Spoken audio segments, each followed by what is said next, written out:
All right, so in the previous video, I showed you how to take this code here and we made a few changes to get it to compile for the STM32F3 Discovery board instead of the STM32F4 Discovery that we had used earlier. In this video, I'm going to show you how to compile it for a board that is different from STM, right? So it's not even from ST Microelectronics. This board we are going to use is from Nordic Semiconductors, right? So in order to be able to do that, always remember that the workspace is what brings in these vendor specific tools that are needed to get a Zephyr SDK to work, right? That is why in the installation, you had to install the Zephyr SDK, but you had to initialize workspaces for the different target boards that you want to support. So I've gone ahead and I've set up the workspace for a Nordic Semiconductor development experience, right?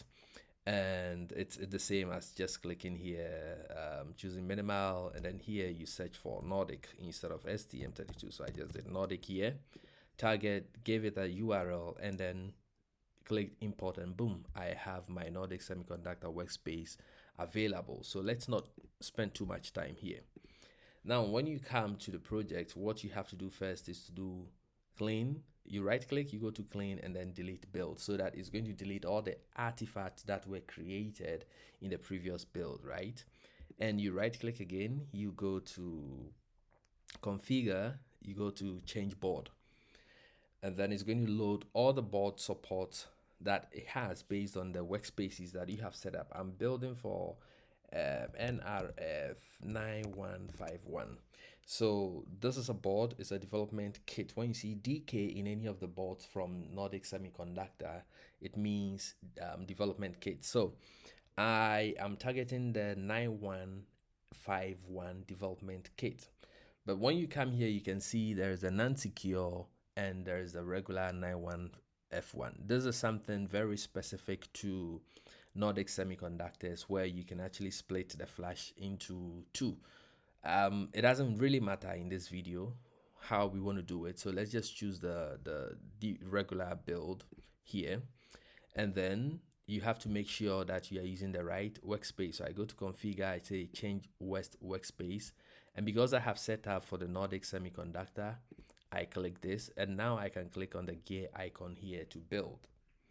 So let's wait for it to finish building.